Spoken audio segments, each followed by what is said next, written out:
in this day and age, that isn't really, in my opinion, where you should start as a VTuber or even just a content creator in general. When I first started VTubing, it seemed like the biggest thing that all VTubers did, or at least the most successful VTubers, it seemed like they were all streaming. And I thought streaming was the main thing that all VTubers did, right? I got into this relatively late, I guess. Like I missed out on the whole VTuber boom that everybody likes to call it during COVID. I started like way after that. So to me, I looked at the people who are already here making content as VTubers, and it just seemed like streaming was a thing. It wasn't until later that I realized that VTubing actually started out as content creation for YouTube. Not only were they just making content on YouTube, but their main form of content that they made was video content, you know, video on demand content, original content for YouTube.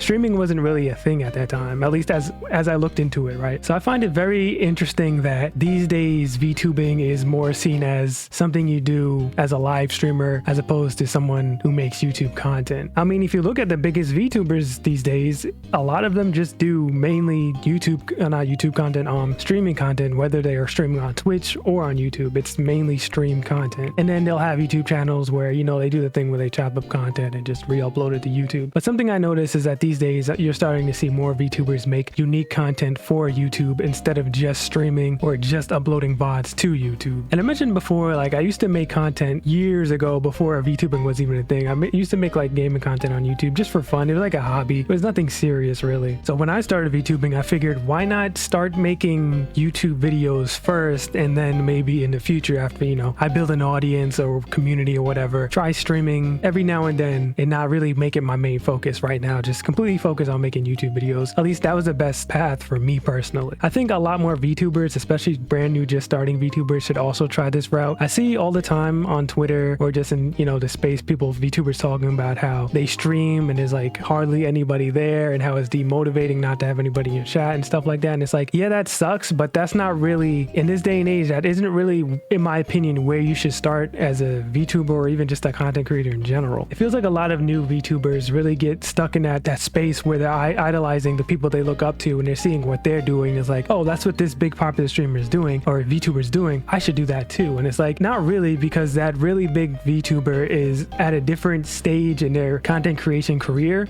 where they can get away with things someone who's just starting out and doesn't really have a lot of like influence can't get away with. For example, bigger VTubers can actually sit on stream, make all their content just on stream, and then upload it to YouTube. You can't really do that as a smaller creator because you don't have that audience yet. You don't really have that pull. You don't have that clout. You can't sit on, I mean, you can sit on stream 6 hours a day and stream to nobody if you want. Like, I'm not going to stop you. There's people who's made that work, but I wouldn't suggest it. And I see it time and time again of like smaller VTubers like on social media saying things like, oh, they can't find growth or nobody's watching their content. And like sometimes I'll click on their profile and check their socials and I'll notice that they'll stream on Twitch. And like I said, they're doing things like just streaming Valorant or whatever for 3, 4, 5 hours. And then I go to their YouTube link and they have like no content. They either have like no content on their YouTube channel or they're uploading straight VODs to the YouTube channels. Like you can't, that's one of the perks that you can do when you're already established as a bigger content creator or a bigger VTuber. You can't really do that when you're getting started because nobody's gonna sift through 8 hours of content of a Twitch VOD on YouTube looking for something. You know what I mean? No one's gonna do that. You have to put in more work when you're just getting started.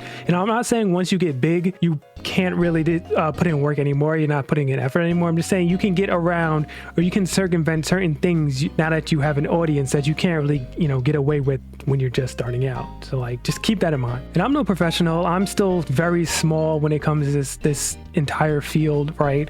I just got, for the first time in my life, hit 2,000 followers and got monetized this year. I personally never thought it would even happen as quick as it did, and I'm very grateful for it and I'm very humbled by it. But there is no point where I'm not at that point where I feel like I can just sit on a stream for 6 hours a day playing one game or something and then start uploading VODs. I'm nowhere near that point in my content creation career, right? And I just wanted to make this video, maybe try to help people who are similar in my space, who are like similar size and they're looking for growth, because that's just how I approach it. I think focusing on YouTube when you're first getting started is always the best bet, even if you want to eventually be a streamer. It's easier to grow on YouTube than it is to grow on Twitch when you're first getting started. It's not easy, I'm not saying it's easy, but if you're starting from zero, it's definitely easier to make unique YouTube videos than to hit start broadcast on OBS and stream. Like eventually I do want to try streaming, but I'm at this point where I don't really feel like I'm a very good live streamer, not at least yet anyway. I understand that's something you have to really practice. Streaming is a completely different set of skills than making YouTube videos. I'll be the first one to say that, and both deserve their own like respect, and anybody who can do either or successfully, you know what I mean? Hopefully other creators around my size found some type of value from this video. It was just something that I see time and time again on social media, and I kind of just wanted to talk about it. Anyway, that's it for this video. Thanks for watching, and I'll talk to you in the next one.